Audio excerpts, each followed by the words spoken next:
عورت کی آواز کا پردہ ہے۔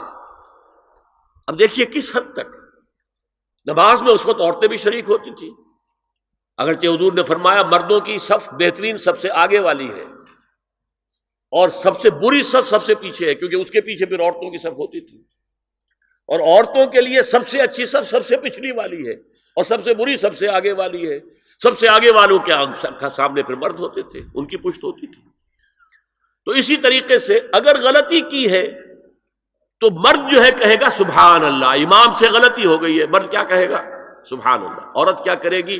اپنے ایک ہاتھ کے پشت پر اپنا ہاتھ مارے گی، اپنی آواز نہیں نکالنی، آواز کا پردہ۔ چھونے کا پردہ یہاں تک ہے کہ حضور نے کبھی کسی عورت سے ہاتھ نہیں ملایا، اور آپ جب بیعت بھی لیتے تھے تو بس زبانی الفاظ کہلوائے اور کہا ٹھیک ہے بیعت ہو گئی، یا ایک کپڑا پکڑا، اس کا ایک سرا اپنے ہاتھ میں دوسرا سرا اس خاتون کے ہاتھ میں، یا ایک تشت کے اندر پانی بھرا، اس میں ایک طرف اس نے انگلیاں ڈال لی اور ایک طرف حضور کی انگلیاں، لیکن مسافر لا اسافر النساء۔ ایک دفعہ ہوا بھی کہ بعض خواتین نے جب بیعت کی ہے تو پھر انہوں نے ہاتھ آگے بڑھایا مسافے کے لیے، حضور نے فرمایا انی لا اسافر النساء، میں عورتوں سے مسافہ نہیں کرتا۔ اسلام میں پردے کتنے ہوئے؟ پہلا پردہ 4 دیواری، گھروں میں رہو، یہ پہلا پردہ ہے۔ جیسے ڈیفنس لائنز ہوتی ہیں نا فوج کی، یہ فرسٹ ڈیفنس لائن، سیکنڈ ہے، تھرڈ ہے، پہلی کو عبور کر کے کوئی آ جائے تو سیکنڈ ہے، سیکنڈ سے گزرے تو پہلا پردہ 4 دیواری،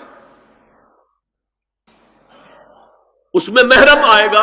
اب دیکھیے اسی پر ہماری تہذیب استوار ہوئی، اسی پر ہمارا آرکیٹیکچر بنا،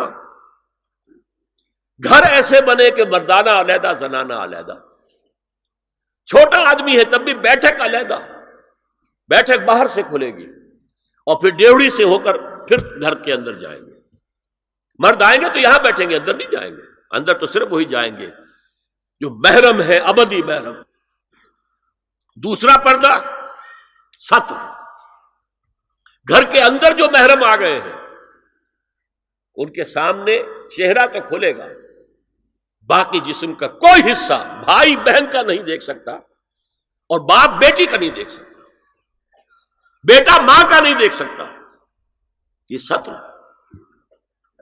عورت پوری کی پوری عورت ہے۔ عورت کہتی ہیں چھپانے کی چیز کو، عورات النساء، عورتوں کی چھپی ہوئی چیزیں جن پر ظاہر نہیں ہوئی، لم یظہروا علی عورات النساء، ابھی تک ہم نے لفظ پڑھایا ابھی۔ تیسرا پردہ ہے چہرے کا پردہ، یہ ہے غیر محرموں سے، اور جب کہ گھر سے باہر نکلنا ہو اس کے لیے سورہ احزاب میں نے کہا تھا گھر سے باہر کا پردہ، چہرے کا پردہ وہ غیر محرموں سے ہے، اور گھر سے باہر نکلے گی تو غیر محرم سامنے آئیں گے۔ یا ایھا النبی قل لازواجک وبناتک ونساء المؤمنین یدنین علیہن من جلابیبہن ذالک ادنی ان یعرفن فلا یؤذین وکان اللہ غفورا رحیما۔ اے نبی صلی اللہ علیہ وسلم کہہ دیجئے اپنی بیٹیوں سے اور اپنی بیویوں سے اور مسلمانوں کی خواتین سے۔ اب دیکھیے یہ سورہ احزاب ہی میں ہو رہا ہے، شروع میں یا نساء نبی سے بات چلی، استیزان بھی صرف نبی کے گھر میں داخل نہ ہو اذن کے بغیر، آگے چل کر سورہ احزاب ہی میں عام بھی کر دیا، قل لازواجک وبناتک ونساء المؤمنین، کہہ دیجئے اپنی بیویوں سے، اپنی بیٹیوں سے اور اہل ایمان کی خواتین سے، یدنین علیہن من جلابیبہن، کہ وہ اپنے چہروں کے اوپر اپنی جلباب کو لٹکا لیا کرے، چہرہ چھپ جائے۔ اب اس کی تفسیر میں چاہتا ہوں کہ آپ کو جو مختلف مفسرین نے کی ہے وہ آپ کے سامنے میں رکھوں۔ حضرت عبداللہ ابن عباس نے اس آیت کی جو وضاحت فرمائی ہے اسے حافظ ابن کثیر نے اپنی تفسیر میں اس طرح نقل کیا ہے، اللہ نے مسلمان عورتوں کو حکم دیا ہے کہ جب وہ کسی کام کے لیے گھروں سے نکلیں تو اپنی چادروں کے پلو اوپر سے ڈال کر اپنا منہ چھپا لیں اور صرف ایک آنکھ کھلی رکھیں، دونوں آنکھیں بھی غلط ہیں۔ ہمارے ہاں برقع کیوں بنا تھا؟ دیکھیے چادر میں عورت لپٹی ہوگی، اس کا ہاتھ جو ہے اس چادر کو سنبھالنے میں آکوپائی ہو جائے گا. برقع ضرورت کی ایجاد ہے جو ہوا ہے. اور اس کے آگے آپ کو معلوم ہے پچھلے برقعوں میں جالیاں لگی ہوتی تھی کہ نگاہوں سے بھی براہ راست سامنا نہ ہو. اور یہ میں نے اپنی آنکھوں سے دیکھا. انقلاب ایران کے بعد جو حاجی آئے ایران سے، ان کو جو میں نے دیکھا ہے، اس طرح چادر میں ملبوس عورتیں ہوتی تھی، لمبی سی چادر، ایک ہاتھ سے اس کو اس طرح پکڑا ہوا ہے اور صرف ایک آنکھ کھلی ہے، دوسری نہیں. میں نے شروع میں کہا تھا ہمارے نزدیک اسلام دین ہے، صرف مذہب نہیں. اسلام قرآن اور سنت دونوں پر مبنی ہے، صرف قرآن پر نہیں. اسی میں ایک اضافہ کیجئے اس بات کا کہ حضور نے کئی حضرات سے یہ کہا، کہیں وہ رشتہ کر رہے تھے، کہ آپ نے ایک نظر دیکھ لیا ہے. اب اگر یہ ایک نظر دیکھنا اس کی اتنی اہمیت ہے تو اس کا کیا مطلب ہے؟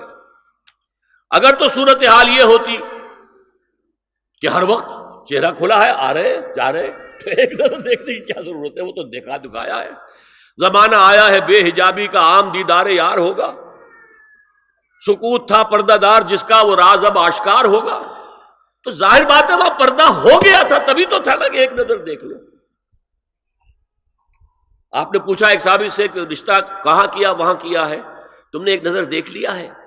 اس خاندان کی آنکھوں میں کچھ نقص ہوتا ہے، دیکھ لو. بس ایک نظر دیکھنا ہے، اس کی اجازت. تو یہ اجازت ہونا اس کا خود ثبوت ہے کہ عام حالات میں عورت جو ہے وہ دکھائی نہیں دیتی تھی، بلکہ وہ پردے میں رہتی تھی. مسلمان جدید تعلیم یافتہ دانشوروں کی منافقت، وہ کہتے ہیں یہ پردہ وردہ سب مولویوں کی ایجاد ہے. کبھی کہہ دیتے ہیں یہ تو ہندوستان میں راجپوتوں کا پردہ ہوتا تھا تو مسلمانوں نے یہاں یہ پردہ ایجاد کر لیا. میں نے دیکھا ہے عرب کی بدو خواتین کو مکے سے مدینے جاتے ہوئے نظر آتی ہیں. ایک خاتون اونٹ کی پوری قطار لے کر جا رہی ہے، ہاتھ میں لاٹھی ہے، پورا مکمل پردہ، چہرہ چھپا ہوا، آنکھوں کے اوپر بھی کوئی انہوں نے وہ حجاب سا بنایا ہوتا ہے خاص چھجا سا، اور ہاتھوں میں دستانے، پاؤں میں جرابیں. یہ کون سے راجپوتوں کا پردہ سعودی و عرب کی جو ہے ریگستانوں میں پہنچ گیا. بدو جب آتے ہیں اپنی عورتوں کو اسی حال میں لے کر آتے ہیں، اور ان کا یہ ہے کہ وہ احرام کا معاملہ بھی یہ ہے کہ یہاں چھجا بنا کر آگے چادر لٹکا لیتے ہیں، صرف چہرے سے مس نہ کرے بس. اور وہ پھر اپنی خواتین کو جب طواف کراتے ہیں تو ان کے گرد گھیرا ڈال لیتے ہیں ہاتھ سے ہاتھ پکڑ کر، تاکہ کسی اور کے ساتھ ان کا نہ کندھا لگے اور نہ کوئی اور جسم کا حصہ بس. یہ پردہ وہاں کہاں سے آ گیا؟ سر سید کا واقعہ تو میں آپ کو بتا چکا ہوں. اب ذرا علامہ اقبال، میں منافقت اس لیے کہہ رہا ہوں کہ ایک طرف ہمارا جدید دانشور طبقہ، مولوی ملاٹے دیوبندی ہوں، فلاں ہوں، یہ ہوں وہ ہوں، یہ دقیانوسی ہے، اصل میں تو سر سید احمد خان، اور پھر علامہ اقبال. علامہ اقبال کا حال کیا ہے وہ سن لیجئے آپ. انگریز سرکار لارڈ ولنگٹن کے زمانے میں علامہ اقبال کو اپنا گورنر بنا کر جنوبی افریقہ بھیجنا چاہتے تھی. من جملہ دیگر شرائط کے ایک شرط یہ بھی تھی کہ تمام سرکاری تقریبات میں بیگم اقبال ان کے ہمراہ ہوں گی. علامہ اقبال نے یہ کہہ کر اس پیشکش کو ٹھکرا دیا، بے شک میں گناہ گار مسلمان ہوں اور اعمال کے اعتبار سے مجھ سے بہت سی کوتاہیاں سرزد ہوتی ہیں، تاہم میں اتنا بے غیرت نہیں ہوں کہ محض ایک سرکاری عہدے کی خاطر اپنی بیوی کو بے پردہ کر دوں. هي الحلقات تحفظني بآيات من القرآن، هي الحلقات تملأني بحب المصطفى العدنان، هي الحلقات تحفظني